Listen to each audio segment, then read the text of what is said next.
Hey, good morning or good afternoon, warriors. This is just a video on just your first steps when you're finding out that you have cancer. I'm gonna do some other videos too, just to tell you like what to expect if you're gonna go through chemotherapy or radiation or even surgery.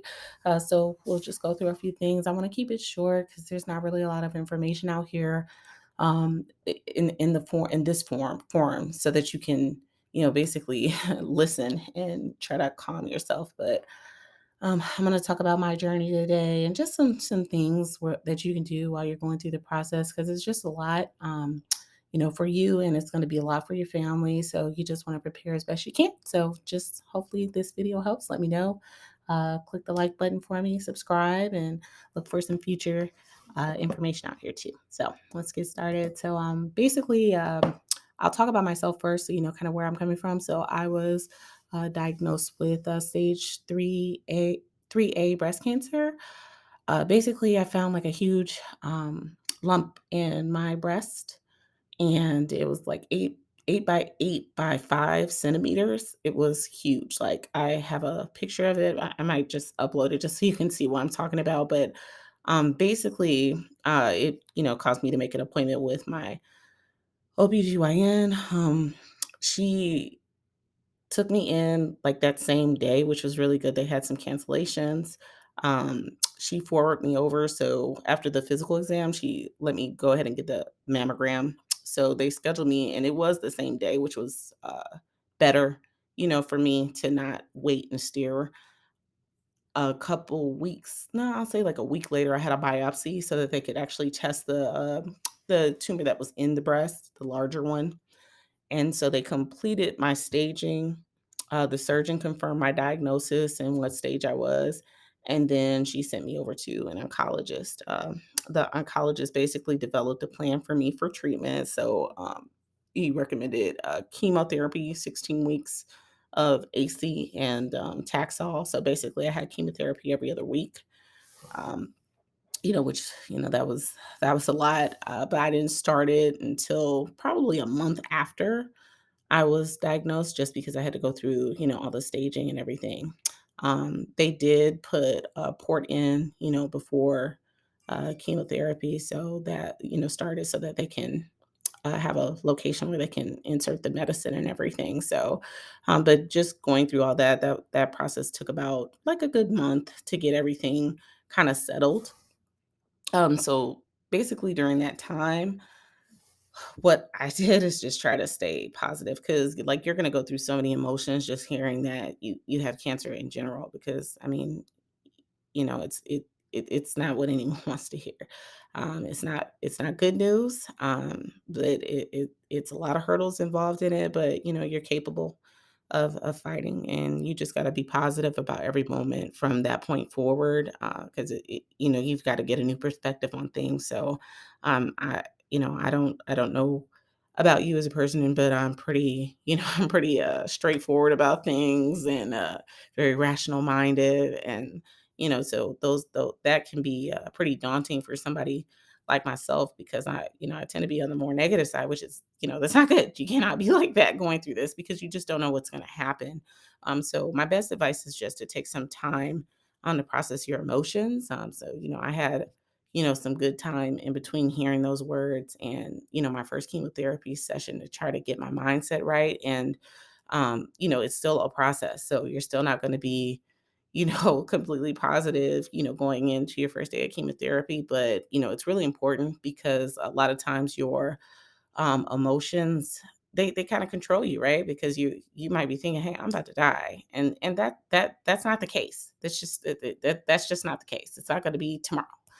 So you have to get that kind of stuff out of your mind, because it starts to rule, your mindset, and it can be really, really daunting for you. So, and life is still going to be happening while you're going through all of this. So you really have to try try to look for the positives in your situation, because it's going to be it's going to be all right. So just get support, so for yourself. So take time to process your emotions, see how you're feeling about things, and really, if you can get a therapist, because that's something I did not do.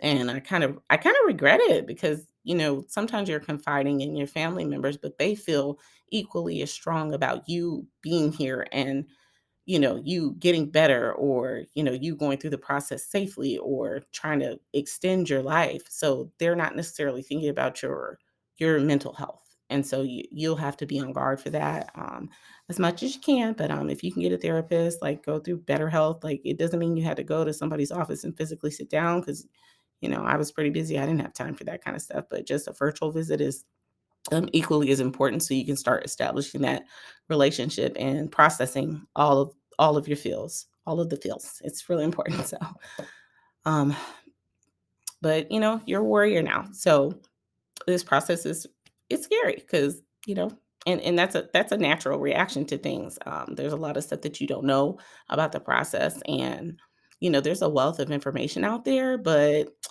you know reading it, honestly, when I was feeling the best that I could, reading about it was not what I wanted to do, because it was giving me like straight anxiety just to go through that process. Like I'm 35, so I'm really young, and there are other people like me out there, but it's like, oh my gosh, I haven't seen this before. So and the experience is still pretty individual. So, a doctor can tell you all day, "Oh, you're gonna be nauseous," but knowing that the nausea could lead to you not eating, and then you not having any strength, and then you can't get out of bed, and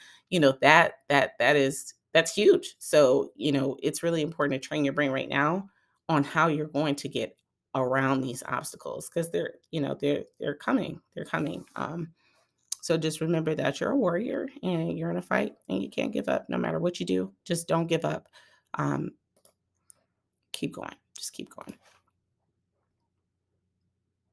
So yeah, that's my next slide. So just keep going. So while you are not in treatment, I would recommend trying to like take a vacation, have a party, go to events, spend some time with family, like do things that you absolutely enjoy, and do them as often and as you can.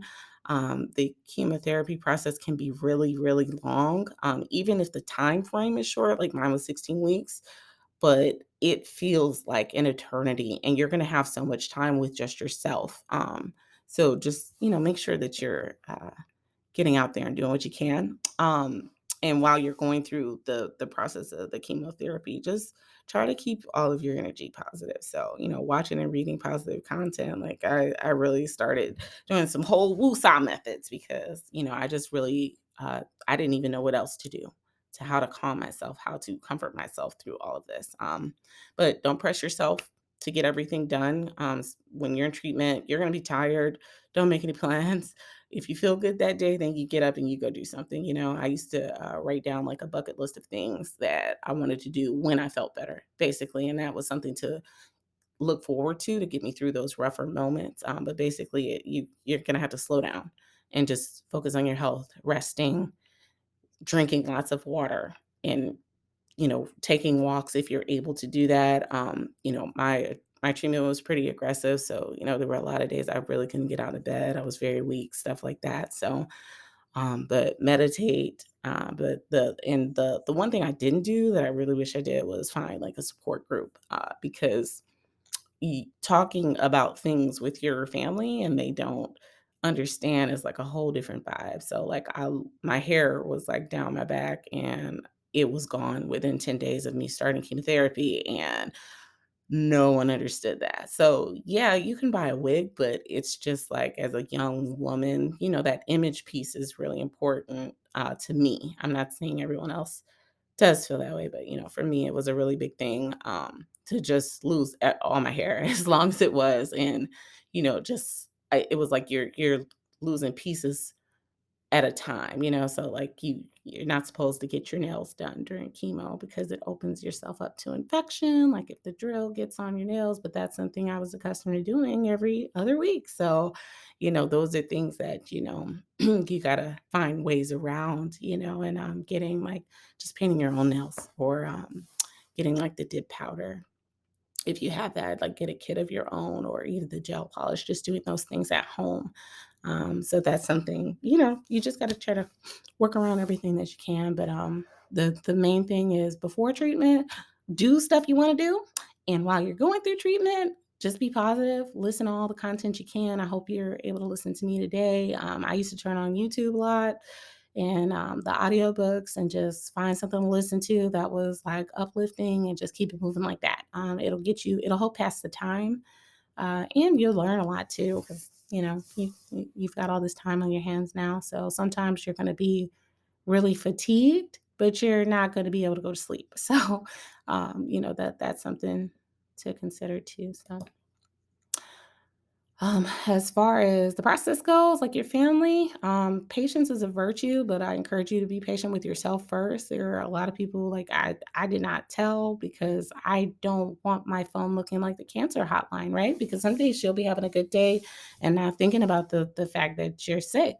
And then someone will call you and start asking you questions about your treatment. And, if that affects your mood, then, that's something maybe you want to try to avoid. You can tell people you'll set those boundaries and let them know how they can support you. Just tell them to treat you like a person because that's what mattered for me. But if it is difficult, well, it's going to be difficult for you to talk to your family because they feel uh, very deeply for you, and they love and they care about you. So sharing that news can be really tough. So if you can get a neutral third party person to share information for you, if it's just too much of a wait for you to talk about it, I can tell you, speaking to my 18-year-old daughter was the most difficult thing I had to do because it wasn't, just it wasn't something that you just want to tell your loved ones something like that, no matter what the outcome is or what the staging is. It's just a tough conversation all around. So just really be positive. Um, make sure you're focusing on getting the outcomes that you need because you're going to need a lot of support through the process. So that means people cooking for you. They might have to help you get up. They might have to help you get around, driving.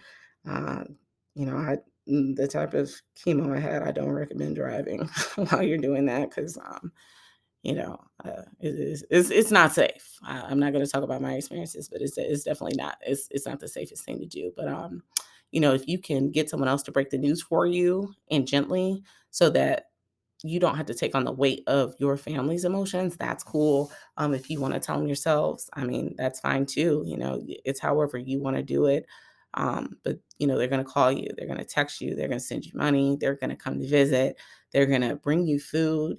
So these are the people that you're going to be they're going to be in your corner and they're going to be supporting you. So just have them do what they can, but just definitely keep a positive mindset. Reassure them of your plan to fight, what you're going to do, and tell them what you need. And anybody who doesn't understand, or whatever the case is, hey, hopefully they do, but if they don't, you stop talking to them if it gets you too much anxiety, because it's just not worth it. You had to focus on yourself.